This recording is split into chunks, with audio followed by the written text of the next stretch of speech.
Boa noite a todos e a todas. Sejam todos bem-vindos à nossa casa de estudos e orações. Que nessa noite de hoje o Divino Pai Excelso possa nos iluminar. E para abrirmos as atividades dessa noite, nós faremos uma leitura inicial com a Maísa. E logo em seguida nós teremos a Clara, que vai nos acompanhar na prece.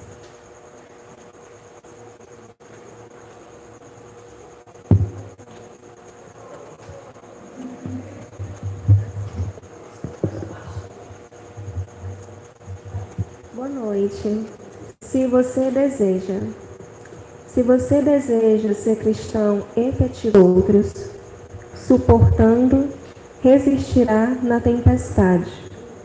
Renunciando, ganhará tesouros imortais. Abençoando, salvará muitos. Sofrendo, terá mais luz.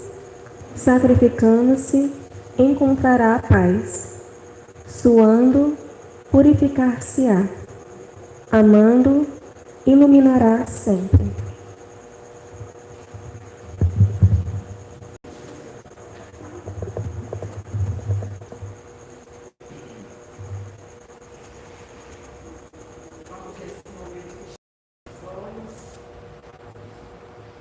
E elevar o nosso pensamento a Deus, nosso Pai, Jesus, nosso irmão, a nossa Mãe Maria Santíssima e a todos os espíritos amigos que se encontram conosco nesta noite. Agradecidos somos, Senhor, pela oportunidade de aqui estarmos mais uma vez juntos, reunidos em Teu nome, para estudar Teu Evangelho e tentar a cada dia nos melhorar como pessoas, como os filhos que somos. Obrigada, Deus, pela oportunidade. Permanece conosco nesta noite e durante toda a semana. Que Deus nos abençoe e que o nosso palestrante da noite seja abençoado com as palavras do Evangelho. Que assim seja.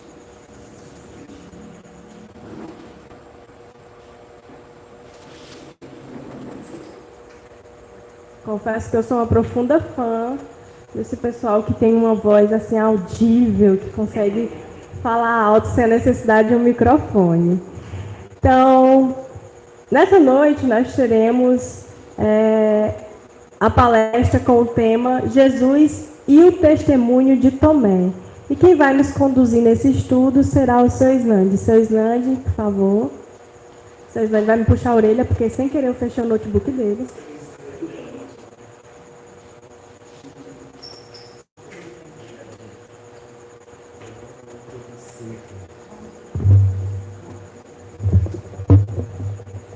Boa noite, senhoras e senhores. Vamos começar esse estudo de hoje, o testemunho de Tomé.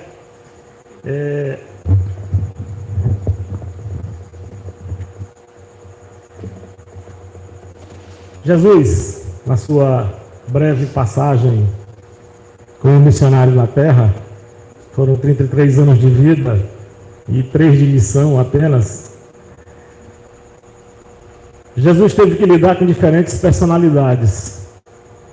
Se a gente for analisar,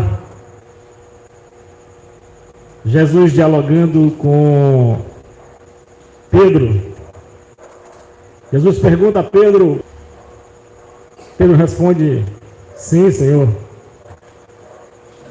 Jesus pergunta pela terceira vez, Pedro, tu me amas? Pedro, acho que já meio afadigado, sim, Senhor, eu amo. E Jesus diz a Pedro, mostrando que conhecia profundamente a alma daquele apóstolo, mostrando que conhecia profundamente a individualidade de Pedro, na sua rudeza, na sua rigidez de caráter. Jesus identifica em Pedro a vacilação, a falta de firmeza com relação ao reino de Deus. E Jesus diz a Pedro, antes que o galo cante 3 antes que o galo cante, tu me negarás 3 vezes. Pedro diz, mas que é isso, Senhor? Como? Jesus ali mostra uma capacidade que só os espíritos crísticos, aqueles que comungam de perto os pensamentos e os desejos divinos, Jesus apresenta a presciência, sabendo o que aconteceria com Pedro. Como Jesus na terra, ele é o representante de Deus, ele é o único espírito que comunga do pensamento de Deus, da individualidade de Deus. E se Deus é onisciente, sabe tudo, é onipresente, está em tudo, e ele sabe, segundo o Evangelho, até a hora que a folha vai cair de uma árvore na terra. Jesus, tendo essa intimidade com Deus, ele também sabe. Mas Jesus também viveu num contato muito franco e direto com Maria de Magdala, acossada por 7 espíritos, por 7 demônios, por 7 daimons, como se citava à época. Espíritos enganados, espíritos que mais sofriam do que faziam sofrer. E Jesus, diante de Maria de Magdala, Jesus faz uma intervenção naquela alma e resgata Maria de Magdala dos demônios, digamos assim, que são os espíritos confundidos, são irmãos nossos que estão errando por falta de informação e falta de conhecimento e por não conhecer a verdade. Jesus, diante de todos esses irmãos nossos que foram escolhidos a dedo para assessorá-lo na tarefa que duraria pouco tempo, apenas 3 anos, nas suas andanças pela Galileia, pela Judeia e pela Samaria, Jesus também se encontra com a mulher samaritana no poço de Jacó, e também ali Jesus faz uma intervenção muito forte sobre aquele espírito confundido. E Jesus diz para ela, pedindo à mulher samaritana, dá-me da água de beber, eu tenho sede. E Jesus tinha sede, porque Jesus viveu fisicamente entre nós. E a mulher samaritana, espantada com a presença de um galileu, ela, claro, identificava pelas vestes, pela forma de falar e pelo cabelo que ele trazia, né, a moda dos galileus. Ela não compreende por que um homem cede a ela, porque a norma, o padrão moral, comportamental da época não permitia que uma mulher fosse abordada por um outro homem desacompanhada de um homem da sua família. E Jesus se dirige a ela. Então ela se espanta e pergunta para ele por que está se dirigindo a ela. E Jesus diz que tinha sede e pede água à samaritana. Mas a samaritana, ela fazia parte de um povo considerado inimigo, como se fosse um povo herege em relação aos judeus e os galileus. Para nós termos uma ideia, para sair da Galileia ao sul, caminhar ao norte, na direção da Judéia, o caminho mais curto era o caminho que passava por dentro da Samaria, e nenhum galileu, ao sair da Galileia, cruzava a Samaria para não colocar os pés naquele terreno indigno. Assim como o judeu também, ao descer para o sul, na direção da Galileia, ele também não passava pela Samaria. Então Jesus disse para ela que vai beber da água que ela der, mas Jesus dará a ela a água que matará definitivamente a sua sede. E ali Jesus prova que tinha o domínio e o controle sobre todos do planeta. Emmanuel fala que nós somos entre 21 e 23 bilhões de almas encarnadas e desencarnadas na Terra. E Jesus conhece todos nós. Assim como ele disse que Pedro, vacilante, o negaria 3 vezes, Assim como ele ofereceu para a mulher samaritana a água que ela tinha vontade de beber e que ela tinha necessidade de beber. Jesus, quando se encontra diante de Zebedeu, pai de Tiago e João, ele tem uma forma de lidar. E quando ele se encontra com Salomé, a mãe dos dois apóstolos, que vem pedir simplesmente que um ocupe o lado direito e o outro o lado esquerdo do trono que no reino que estaria sendo implantado. Salomé, onde Jesus implantaria um reino eminentemente material. Jesus deixa Salomé falar, entendendo a aflição materna, e Jesus faz só uma pergunta a Salomé, e até hoje ela deve queimar as pestanas, porque Jesus pergunta para ela: eles beberão do cálice que eu vou beber?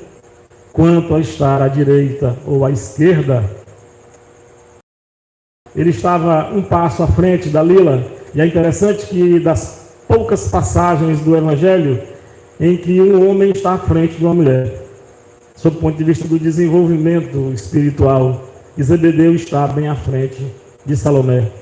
A conversa de Zebedeu com Jesus, conta a Boa Nova no capítulo 4, é uma conversa mais profunda, porque ela trata da questão espiritual. E Zebedeu coloca a sua aflição, porque Salomé tinha dito: tu tens que ir lá saber de Jesus como é que é esse reino, já que ele está convidando os nossos meninos para fazerem parte desse reino.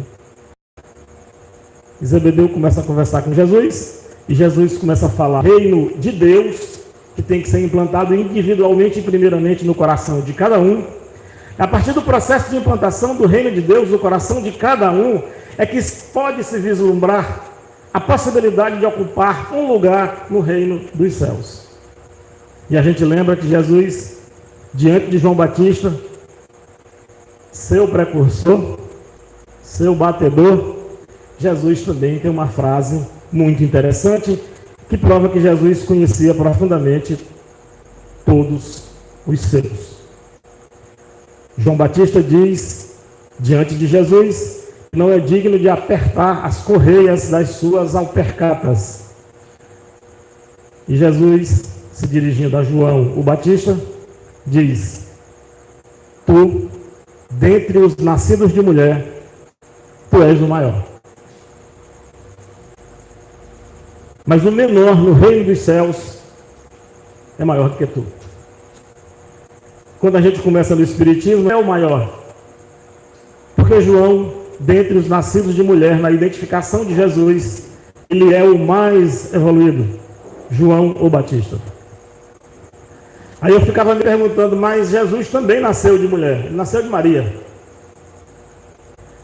Quando a gente se aprofunda, o Espiritismo nos explica que nascer de mulher, na expressão de Jesus, era submeter-se ao processo reencarnatório na busca da purificação e da elevação. Então, João Batista, o Elias reencarnado, emissário de Jesus, funcionário de Jesus, carteira assinada com Jesus, ele era o maior. Já deve ter alçado o reino dos céus numa condição melhor ainda. Nós trazemos hoje esse estudo sobre o diálogo que ocorre de Jesus com Tomé e o diálogo relatado no Evangelho. É uma das três partes do que está relatado na Boa Nova. Porque no capítulo 16 da Boa Nova, Jesus, depois de fazer milagres,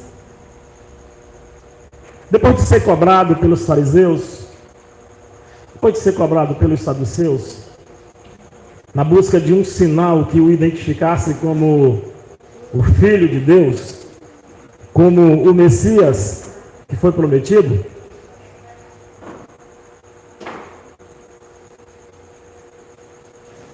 Jesus se refugia em Dalmanuta, na sua doce Galileia, com o intuito de descansar.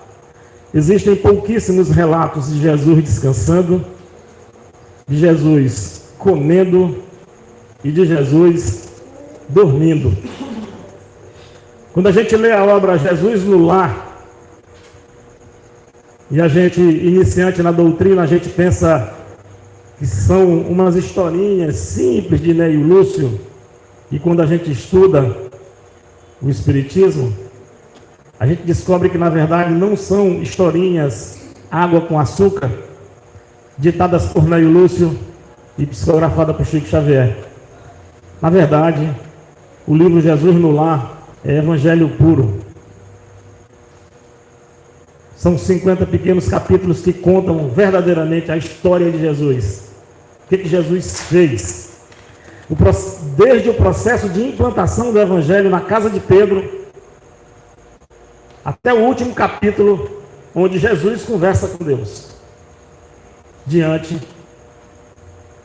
de todas as testemunhas.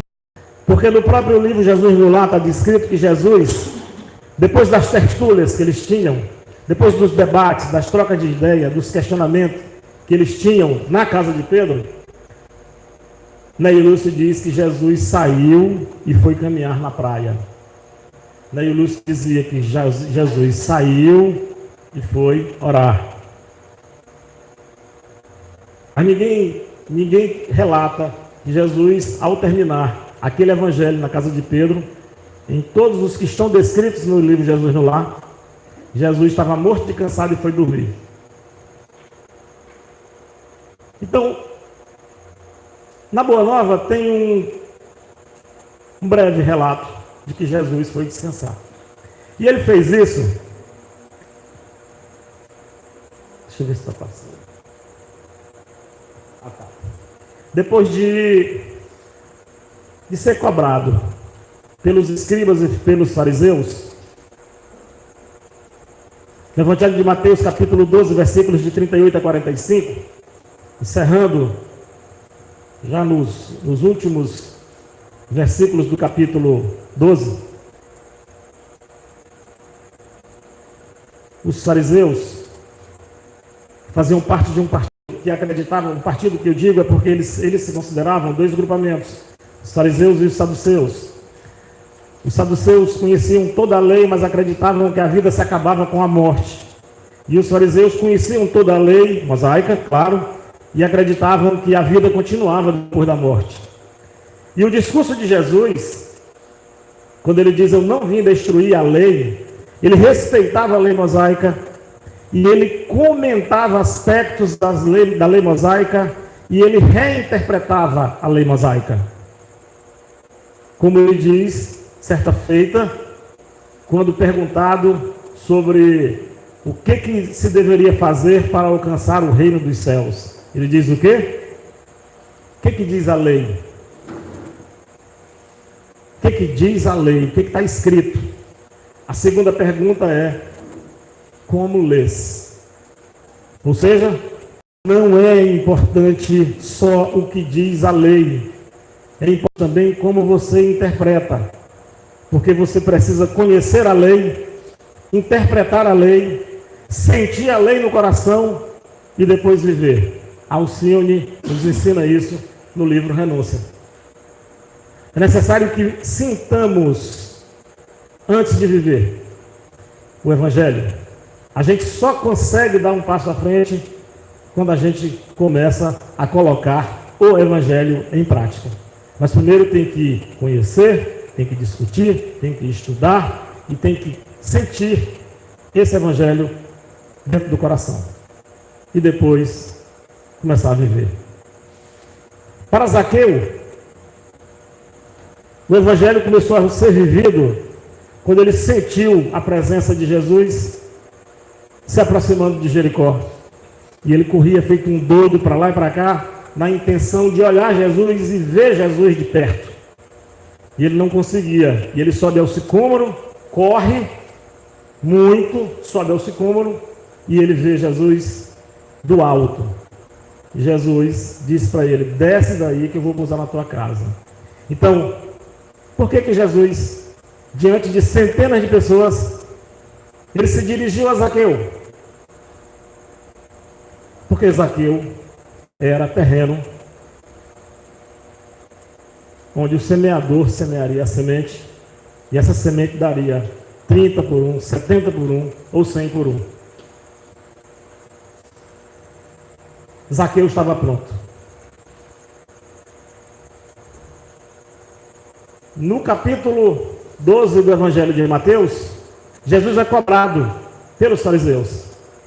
É necessário que tu nos dê sinais de que tu estás com Deus, de que tu representas Deus. Eles queriam uma prova material. Mas Jesus já tinha feito alguns milagres antes de conversar com eles. Mas eles queriam que Jesus fosse provocado e respondesse, fazendo um milagre na sua presença. Jesus chama os fariseus de raça incrédula. Mas Jesus sentencia. Porque Jesus usa o exemplo de Jonas, que, segundo a Escritura, na barriga da baleia, no fundo do bucho da baleia, cruzou os mares para ir a Nínive e pregou aos ninivitas e mudou a vida dos ninivitas. Aí Jesus pergunta: vocês me igualam a Jonas? No Espiritismo, lá no NEP, a gente sabe que Jonas cruzou o mar, foi no porão de um navio. Na verdade, está na barriga da baleia, uma figura de linguagem. Jesus pergunta: vocês me comparam a Jonas? Eu vos digo, porém, que no dia do juízo, vocês serão julgados pelos ninivitas. Aí Jesus ali fazia uma profecia mostrando que ele dominava e domina o passado, o presente e o futuro. E ele disse: vocês serão julgados pelos ninivitas. Porque os ninivitas não acreditavam em nada. E eles não sabiam quem era Jonas. E Jonas foi lá e pregou para eles a verdade. E eles mudaram. Pouco, mas mudaram as suas vidas. Aí Jesus diz para eles: e vocês, conhecedores da lei, que deveriam estar prontos para me receber, vocês não me reconhecem. Então, no futuro, nas encarnações próprias, vocês estarão nas mãos dos ninivitas de hoje, que no futuro chegarão mais preparados. Porque Jesus não tem pressa conosco. Quando Jesus conversou com Emmanuel, Jesus olhou para ele e disse assim: ó, se quiser vir agora, venha. Se não quiser, pode vir daqui a milênios. Jesus dá milênios para Emmanuel sofrer a transformação. O Emmanuel sofreu a transformação. Ele se sentiu tocado pelo magnetismo de Jesus. E ele vai para casa abastecido da luz de Jesus. E conta, ele próprio conta no livro Há 2000 anos, relatando e descrevendo a sua vida como senador Públio Lentulus, que esteve diante de Jesus. Ele conta que chegou em casa fascinado, embevecido com a figura de Jesus, tocado pelo magnetismo de Jesus. E ele fica deitado, se lembrando da figura magnânima de Jesus. Aí o lado material e humano de Emmanuel toca o seu coração, e ele vira e diz: isso é bruxaria desses pobres judeus. Como se ele tivesse sido envolvido por uma mágica. E ele não acredita. Mas o próprio livro Há 2000 anos conta que no terremoto que precede a erupção do vulcão Etna em Pompeia, ele estava lá repousando. A família tinha como se fosse uma casa de veraneio, e ele já cego, já cristão, ele desencarna nesse terremoto. Já cristão. Então, Jesus, depois de ser cobrado pelos escribas e pelos fariseus, eu coloquei aqui alguns sinais que Jesus tinha feito antes da conversa que ele tem com Tomé. Porque nós conhecemos tradicionalmente o diálogo de Jesus com Tomé, que retrata única e exclusivamente o momento da ressurreição de Jesus, em que Tomé não acredita que Pedro, João e Maria de Magdala já tinham visto Jesus e já tinham conversado com Jesus. E esse era o perfil psicológico de Tomé. Ele era incrédulo. Antes de dialogar em Dalmanuta com Tomé, Jesus já tinha curado a filha da mulher cananeia. Estava endemoniada e a mãe desesperada pede o socorro e o amparo de Jesus. Isso está descrito no Evangelho de Mateus, capítulo 20, versículos 21 e 22. Jesus já tinha curado um surdo, gago. As expressões, gente, não são atuais, viu? São coisas do Evangelho. Eu outro dia fui falar surdo-mudo diante de uma pessoa que conhece a lei e as normas, e a pessoa me corrigiu. Não se usa mais a expressão surdo-mudo. Tem um negócio assim que é diferente. Mas aqui no Evangelho ainda tem essas expressões se referindo a um surdo-gago. Marcos, está descrito em Marcos 7, 31 e 37. Jesus já tinha feito essa cura. E também, Jesus já tinha feito a primeira multiplicação de pães, que está descrito no Evangelho, segundo no Evangelho de Mateus, capítulo 14, versículos de 13 a 21. A mulher cananeia, Jesus curou na cidade entre Sidom e Tiro, aquela região norte da Galiléia. A cura do surdo gago se deu em Decápolis, e a primeira multiplicação de pães se dá em Betsaida. Essa descrição também se encontra em Mateus 6, 30, 44, Lucas 9, 10, 17, João 6, de 1 a 15.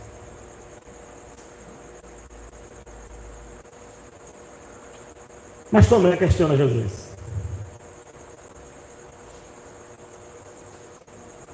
Tomé estava com Jesus quando Jesus levantou Lázaro do túmulo. Jesus manda mover a pedra e manda Lázaro se levantar. Tomé estava lá.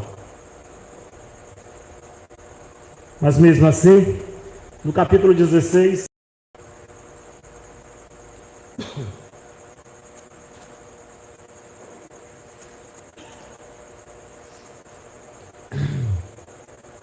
Tomé, conversando com Jesus,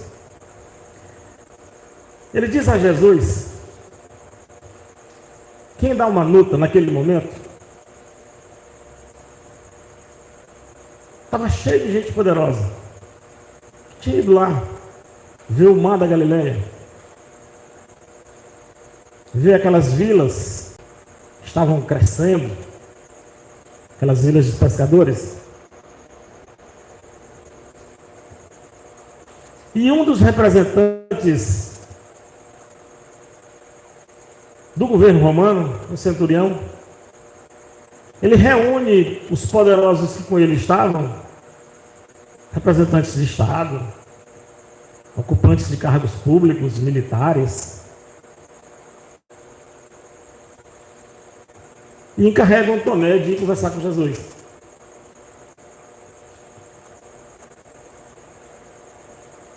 Para terem uma conversa íntima.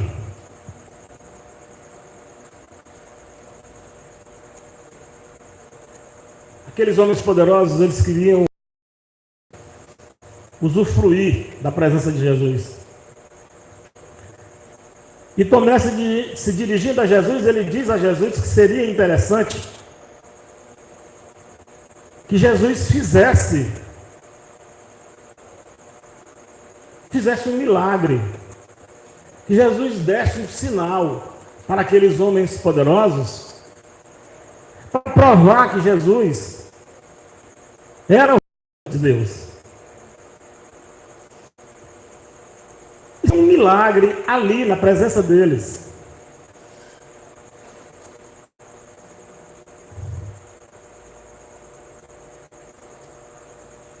O segundo momento, eu vou deixar já para o texto que a gente vai ler agora.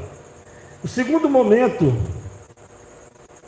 do diálogo de Jesus com Tomé, descrito no capítulo 16, é o momento da prisão e da crucificação. Porque a prisão e a crucificação de Jesus, ela se dá pouco mais de um ano depois de Jesus entrado triunfalmente em Jerusalém.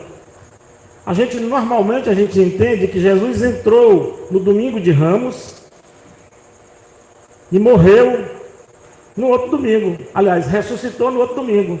Entrou no domingo de Ramos, triunfalmente em Jerusalém, como a gente aprende na igreja, e quinta-feira foi preso, sexta-feira foi crucificado, e no domingo ele ressuscitou. E na verdade, sob o ponto de vista histórico, ali são dois momentos diferentes. Mais ou menos 1 ano e 7 meses depois é que vai acontecer a crucificação de Jesus. Jesus pregava, ia e voltava da Galileia, passou umas 2 ou 3 vezes pela Samaria, e ele pregou muito mais tempo na Galileia, e o finalzinho é que ele vai para a Judéia e se mantém mais tempo em Jerusalém. Mas com a prisão de Jesus, todos os apóstolos sumiram. Judas desesperado, porque tinha vendido Jesus. E tem um capítulo no livro Crônicas de Além Túmulo, capítulo 15, Humberto de Campos conversa com Judas Iscariotes. E Judas Iscariotes vai mostrar o seu verdadeiro intuito com relação à venda de Jesus. Ele confiava tanto na força de Jesus, acreditava tanto que Jesus ia montar um reino material, que ia expulsar os romanos, que ia depor o tetrarca da Galileia,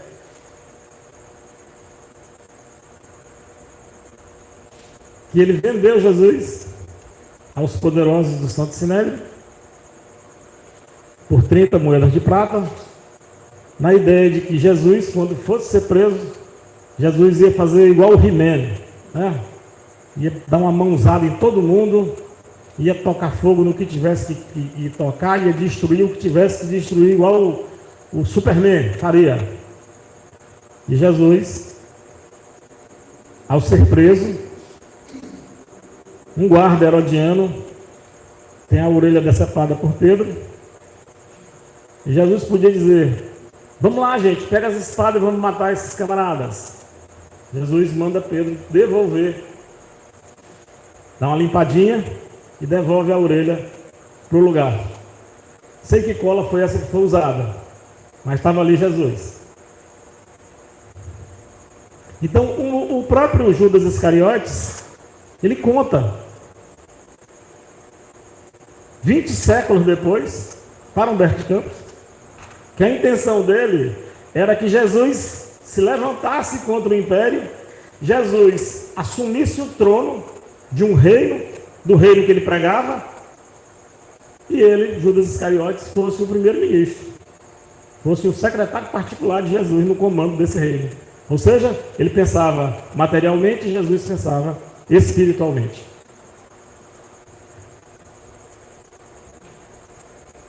Os outros eram 12, os outros 10 apóstolos estavam escondidos, intocados, fugidos, debandaram, como disse Humberto de Campos no capítulo 16 da Boa Nova. Apenas João, menino, talvez 15, 16 anos, não se tem precisamente a idade dele, mas talvez 15, 16 anos. João, disfarçado entre a multidão, era quem dava notícia para as 5 mulheres que tiveram peito e coragem de acompanhar Jesus. Todos os homens fugiram e negaram Jesus. Todos, com exceção de João, o evangelista. E chega um momento em que Tomé, o incrédulo, aquele que duvidava da magnanimidade de Jesus, chega um momento em que Tomé chora, se desespera e se questiona por ter abandonado o mestre. Se disfarça e segue Jesus pela Via Crucis. E ele vai trocando empurrões, porque chegou um momento, segundo Humberto de Campos, que os legionários romanos estavam protegendo Jesus, porque o mesmo povo que balançou ramos na entrada triunfal de Jesus em Jerusalém, agora queria matá-lo, de paulada, de chutes, de mãozadas, de porradas. E os legionários romanos protegiam Jesus. E o Tomé estava lá, disfarçado, se negando como seguidor de Jesus, mas estava lá. E o outro ponto é depois da ressurreição. Que depois da ressurreição, Maria de Magdala vai ao túmulo de gente rico era numa gruta, uma pedra que fechava a entrada da gruta, e aquele túmulo foi cedido para Jesus. E Maria de Magdala não encontra Jesus, e ela sai desesperada: cadê o corpo do meu mestre? Gritando. E ela ouve uma voz e pensa que era o jardineiro, e na verdade era Jesus. E ela tenta tocar Jesus. E Jesus diz para ela ter calma, que ele não tinha ido ao Pai ainda. As mensagens espíritas, elas constam e indicam que Jesus, na cruz, ele pede ao anjo da caridade, que vem na legião de espíritos de luz das esferas luminosas, para receber Jesus no plano espiritual, e ele pede ao anjo da caridade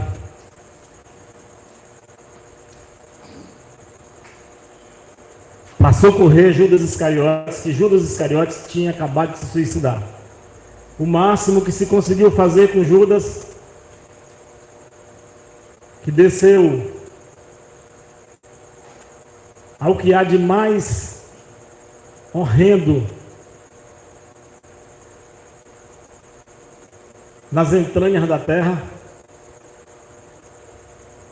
onde o Chico um dia percebeu um espírito com cheiro de enxofre,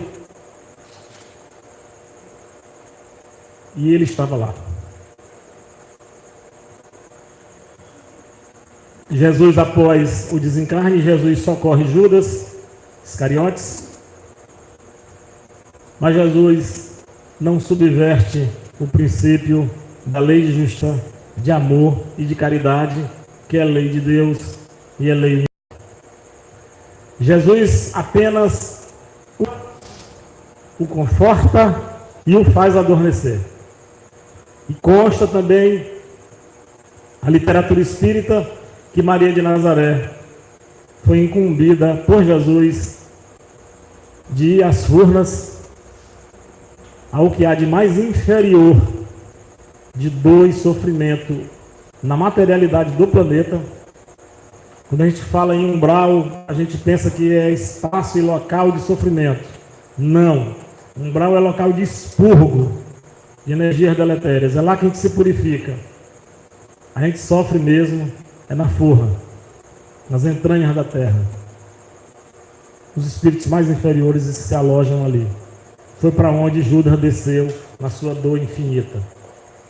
Então, Jesus não deixou que Maria Madalena tocasse nele exatamente porque, pela doutrina espírita, ele havia descido às furnas e ele precisava se elevar ao Pai para se purificar. Porque consta que quando Jesus desceu, ele desceu iluminando e clareando as furnas, e quando ele subiu de volta, ele subiu arrastando milhões de espíritos que ali estavam e que se agarraram àquela chance que tiveram de ver a luz, absorver a luz e ser conduzido por ela. Jesus se apresenta aos apóstolos, se apresenta a João, se apresenta a Pedro. E Maria foi a primeira a ver Jesus. Ela é incumbida de comunicar aos outros. E os outros, já devidamente escondidos, se encontram e Jesus se apresenta a eles.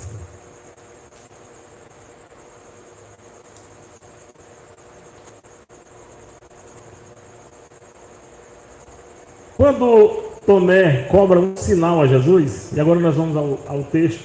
Dalila, cadê? Me dá o tempo aí. Que horas tem, Luiz? Por favor. Bom? Dalila, só tem 10 minutos, né? Gente, quando eu vier para cá, eu quero falar logo umas 2 horas, não?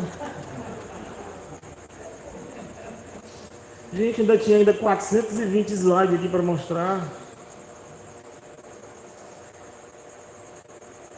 Vou deixar vocês só com água na boca. Jesus conversando com Tomé, o primeiro tópico do capítulo 16. Eu falei para vocês que são 3 partes. Primeira parte, ele pede um sinal do céu. Aí Jesus diz: por que pede esta geração um sinal do céu? Não está lá, não? É porque mudou.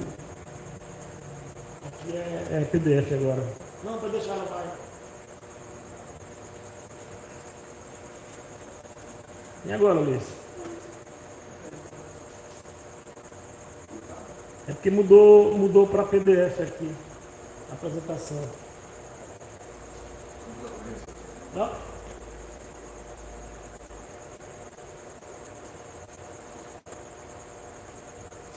tremendo para essa apresentação.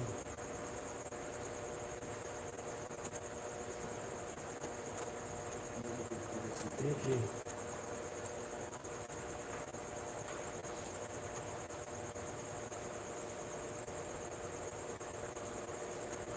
Da tecnologia, né? Duplicar, agora vai. Ixi. Se você está querendo duplicar, você vai estender. Não vai estender, você não vai conseguir ver. Bota a segunda. Não, se botar a segunda, só vai aparecer lá. É duplicar mesmo, né? Fechei isso aí. Não está projetando, não vou perder meu tempo, não, porque senão eu não consigo terminar. Então Jesus, quando Tomé questiona Jesus está ali o povo poderoso. Aí Jesus pergunta: por que pede esta geração um sinal do céu?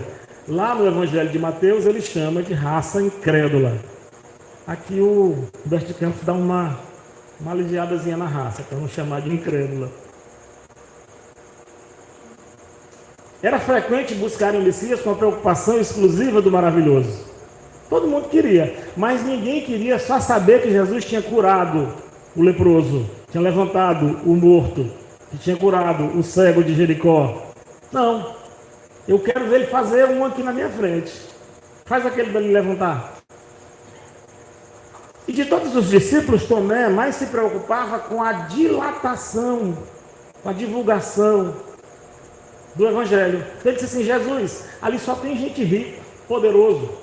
Se o senhor for lá, faz um milagre, convence aquele povo, daqui a pouco, eles vão começar a divulgar o Evangelho. Aí Tomé estava vendo pelo lado do material. Ele imaginava em ampliar essa zona de influência. Olha o que diz Tomé: Senhor, numerosos homens de importância estão na localidade e desejam um sinal da vossa missão divina. Ou seja, prove que é o Messias para eles. Mas lá numa reuniãozinha exclusiva.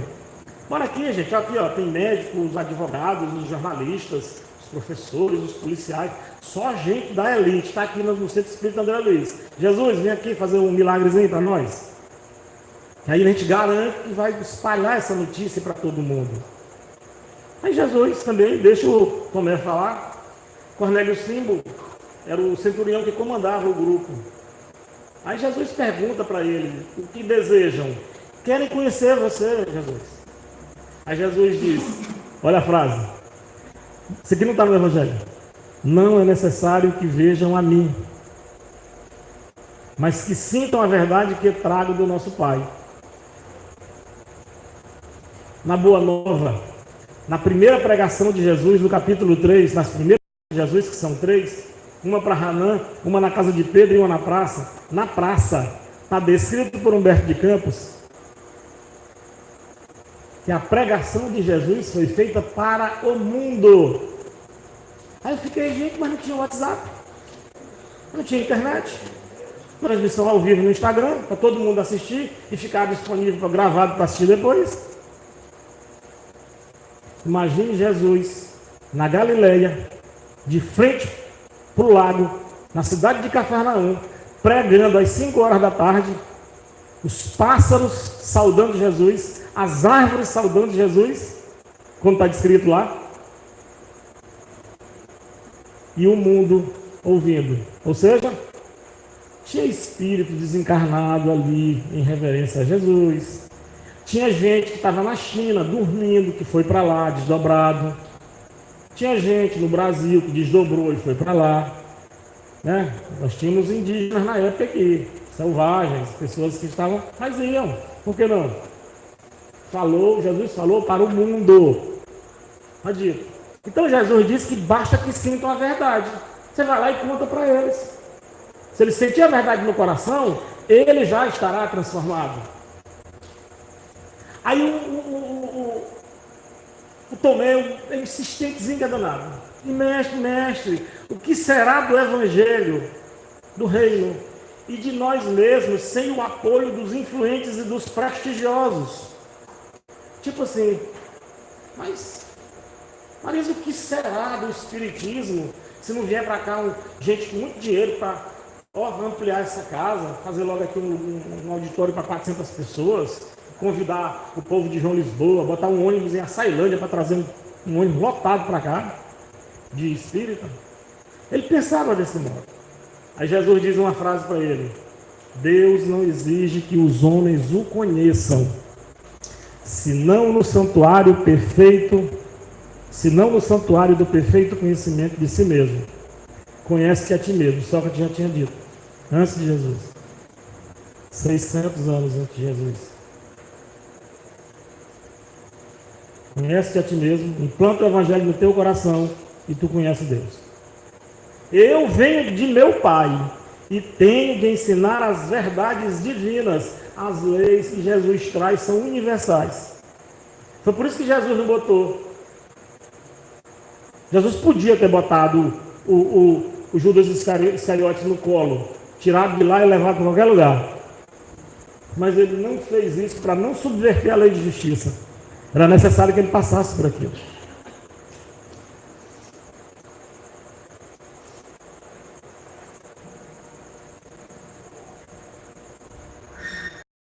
Nós aqui que acreditamos no Senhor e conhecemos a verdade, como provar às criaturas que o nosso esforço está com Deus? Como é insistente, teimoso. Agora imagine se Jesus estivesse aqui hoje no André Luiz conversando com a gente. A gente ia ser pior do que o Tomé. A gente sabe mais. A gente acha que sabe mais. Aí ele, olha a senha que Jesus dá para ele: uma só lágrima que console e esclareça um coração atormentado. Uma só lágrima que console e esclareça um coração atormentado. Vale mais do que um sinal imenso do céu, destinado tão somente a impressionar os miseráveis sentidos da criatura humana. Jesus disse assim: eu vou fazer aquele coxo andar normal, aí te agrada. Gente, que beleza, Jesus, fez o coxo andar, beleza.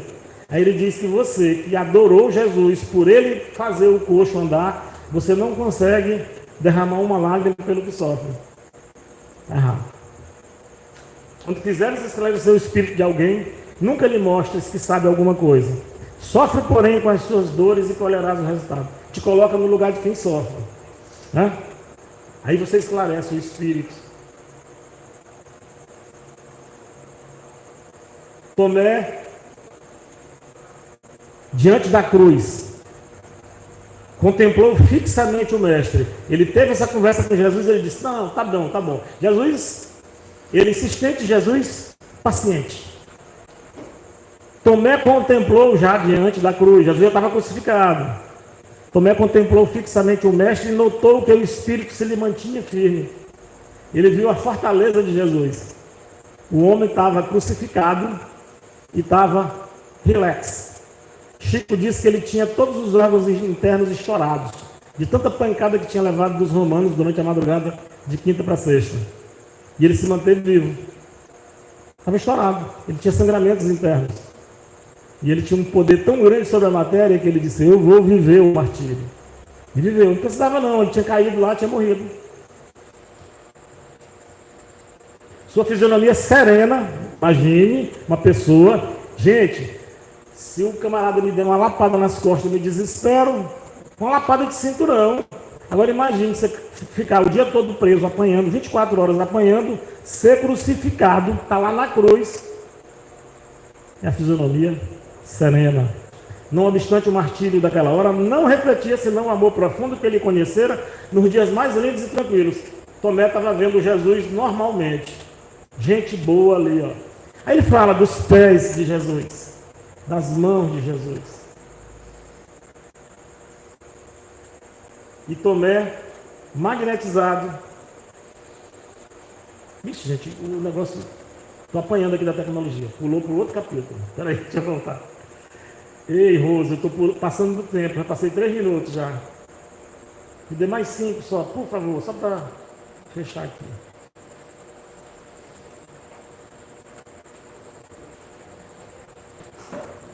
Sei como é que foi. Voltou 4 capítulos. Não, mas já estou chegando lá no 16 de novo. Eu dei uma bicicleta aqui sem querer.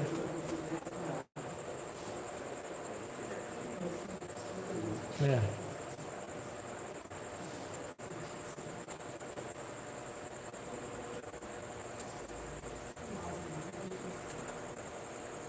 Era só para voltar aqui, ó. Aí ele pulou para lá para o outro capítulo. É. Aí Tomé se pôs a chorar diante da cruz, discretamente. Logo, porém, como se o olhar do mestre o buscasse, gente. Jesus ainda teve paciência para encontrar na multidão que estava ali o impaciente Tomé. Porém, como se o olhar do mestre o buscasse entre os milhares de criaturas ali reunidas, ele observou que Jesus o fitara e Tomé, magnetizado pela sua feição divina, avançou hesitante na direção de Jesus. Desejava escutar daqueles lábios adorados a reprovação franca. Ele disse, eu vou lá. Eu sei que Jesus vai dizer assim, rapaz, tu é muito covarde. Eu estou aqui na cruz e tu saiu, foi doido aí, fugindo, se escondendo. Ele aproximou-se ofegante da cruz e deixando perceber que apenas cedia uma necessidade espiritual naquele instante supremo, ele ouviu Jesus dizer em voz quase imperceptível, como já não tinha mais força não. Tomé, no Evangelho do Reino, o sinal do céu tem de ser o completo sacrifício de nós mesmos. Eu estou me sacrificando, e esse é o sinal. Ele deu outro sinal aqui para o Tomé. Ele deu o primeiro sinal, que era para a gente cuidar do outro e se colocar no lugar do outro e sentir a dor do outro. E aqui ele diz que era o sacrifício de nós mesmos. Sinal. Mais um sinal.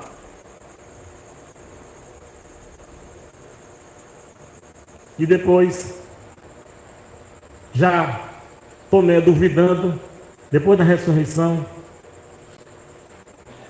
o discípulo procurou os amigos diletos, ansiando pela manifestação do Mestre. Se reuniram, né? Tomé, sentindo o corpo precipitado, ergueu os olhos. E Jesus entrou. Gente, ele estava escondido, talvez até debaixo da mesa. Jesus passa, se desmaterializa, passa como espírito que pode fazer o que quer, ele passa pela parede, ele já tinha se materializado para se apresentar para alguns. Ele passa pela parede, se materializa diante de Tomé e diz: Tomé, vem cá. E Tomé, sentindo o coração bater-lhe precipitado, ergueu os olhos. O Senhor, percebendo os seus pensamentos, Jesus nos conhece, toda a nossa intimidade, a nossa história, as encarnações passadas e as futuras. Tomé, põe tua mão nas minhas chagas e não te esqueças de que é o sinal. Aí o Tomé coloca o dedo nas chagas. Então, só para concluir, a razão fria do apóstolo, Humberto Campos está dizendo que ele era muito racional, ele questionava em função da busca da explicação das coisas. Ele tinha um quê de bondade em Tomé, não era a maldade dele, a insistência e a busca pelas respostas. A razão fria do apóstolo notou que um clarão novo o invadia e lhe penetrava a alma. Compreendeu finalmente que o martírio do coração que ama se reveste de misterioso poder. Jesus se submeteu à cruz por amor a todos os que estavam ali. Tocado pela humildade do mestre redivivo, prosternou-se e chorou. Suas lágrimas eram de ventura e lhe proporcionavam ao espírito um júbilo, digo, para cujo preço todos os tronos da terra eram miseráveis e pequeninos. Todos os tronos da terra eram miseráveis e pequeninos. Sua alma acabava de vencer uma grande batalha. Ou seja, aqui Jesus curou a alma de Tomé. Mas foi preciso 3 lições. Foram 3 lições necessárias. Acho que se fosse eu ia tomar uns 20 e não aprendia. O coração triunfara do cérebro. Ou seja, a emoção superou a razão. O sentimento lhe acrisolara a fé. Aí Tomé, o incrédulo, passou a acreditar. Veio acreditar e aceitar aquele sinal e os sinais que Jesus lhe apresenta e que definitivamente o aproximará do reino dos céus. Gente, obrigado. Desculpa passar do horário aí, passei 9 minutos. Dalila, me socorre aqui.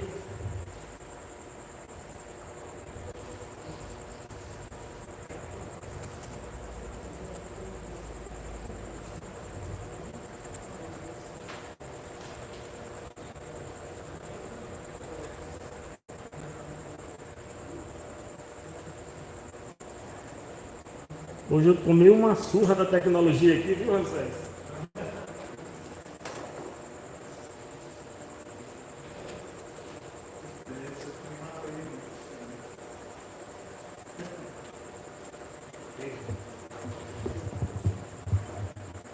Muito bem, irmãos e irmãs. Depois da bela palestra do nosso irmão Snandi, nós vamos dar os nossos avisos das nossas atividades aqui no Centro Espírita André Luiz. Todo domingo tem a palestra pública às 19h30. Simultaneamente das palestras, no dia de domingo nós temos a evangelização infantil, sempre com um tema relacionado com o tema de hoje. A Liz teve que elaborar lá Tomé, né? Testemunho de Tomé para as crianças adaptar. E segunda-feira nós temos atendimento fraterno, às 20 horas. Que queira conversar e ver o que a doutrina espírita tem de ensinamento para a pessoa melhorar a sua vida, ter um rumo, ter um direcionamento na sua vida. É essa conversa fraterna que nós temos toda segunda-feira, né? É direcionada àquelas pessoas que vêm a primeira vez, ou então está passando por alguma dificuldade e precisa de alguma orientação. Nós estamos à disposição toda segunda. É bom fazer um agendamento antes no nosso WhatsApp, nosso grupo, ou então comunicar qualquer um dos dirigentes aqui mesmo. E nós temos os estudos, às quinta-feira, 20 horas também, estudo da mediunidade, doutrina espírita. e alternando com o estudo do jovem, o grupo dos jovens da Mocidade Espírita André Luiz, que nesse sábado vai ser o estudo promovido por eles. Eles estão fazendo agora o estudo da obra Obreiros da Vida Eterna. O próximo filme que vai ser feito por Wagner Assis. Ele já fez dois filmes sobre o Nosso Lar 1 e o Nosso Lar, Os Mensageiros, e o próximo vai ser baseado na Obreiros da Vida Eterna. E também o Conesma, né? Conesma, que vai ser uma confraternização promovida pela Federação Espírita do Maranhão no período do Carnaval. 2 e 3 de março, pelo período da manhã, lá em São Luís. Vai ter o Conesma, todos estão convidados. A Justiça Divina, e vai ter o nosso companheiro trabalhador que ficou por aqui por muito tempo, que é o Fábio Carvalho, que agora voltou lá para São Luís. Nós teremos Marcel Mariano e outros palestrantes que vão dar a sua contribuição nessa confraternização espírita no tempo do Carnaval, lá em São Luís, 2 e 3 de março, no período da manhã. Gratuito, entrada gratuita. Precisa fazer a inscrição pelo site, né?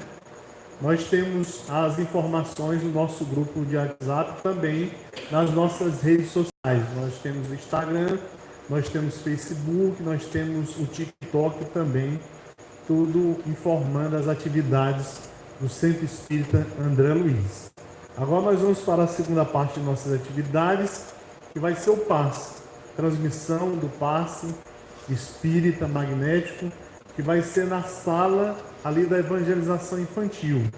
Todos aqui, quando a gente terminar a prece, se dirigem lá, e após o passe nós teremos o nosso lanche para promover aquela confraternização entre todos os trabalhadores e participantes da nossa Casa Espírita André Luiz.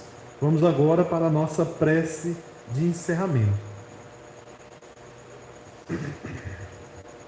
Vamos fechar os nossos olhos, pensarmos em Deus, em Jesus, nos Espíritos de luz. Deus, nosso Pai, Jesus Cristo, nosso irmão maior, amigos espirituais que nos auxiliam nesta casa, neste momento. Nós te agradecemos todos os ensinamentos que aprendemos na noite de hoje, com a palestra proferida pelo nosso irmão. Que possamos colocar esses ensinamentos nos nossos corações, nas nossas mentes, para que tomemos as melhores decisões e para que tenhamos as melhores atitudes na nossa convivência diária, seja no campo familiar, profissional ou social, que possamos ser reconhecidos pelas nossas palavras, mas acima de tudo, pelas nossas atitudes, como verdadeiros discípulos de nosso Senhor Jesus Cristo. Pedimos, Mestre Divino, que abençoe todos nós aqui presentes, encarnados e desencarnados, que possamos levar essa energia salutar para os nossos lares, para que os nossos familiares também sejam favorecidos com esse banquete espiritual que nós tivemos na noite de hoje. Por isso, Mestre Divino, nós pedimos que abençoe todos nós aqui presentes e que também cuide de nossa família, dos nossos amigos, dos nossos parentes, para que tenhamos todos uma vida cada vez melhor, pautada no Teu Evangelho. Que abençoe nós hoje e sempre, assim seja.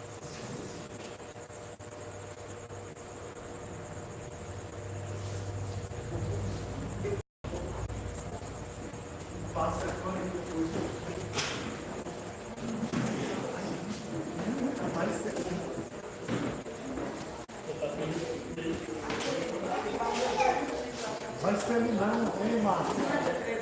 Vai lá.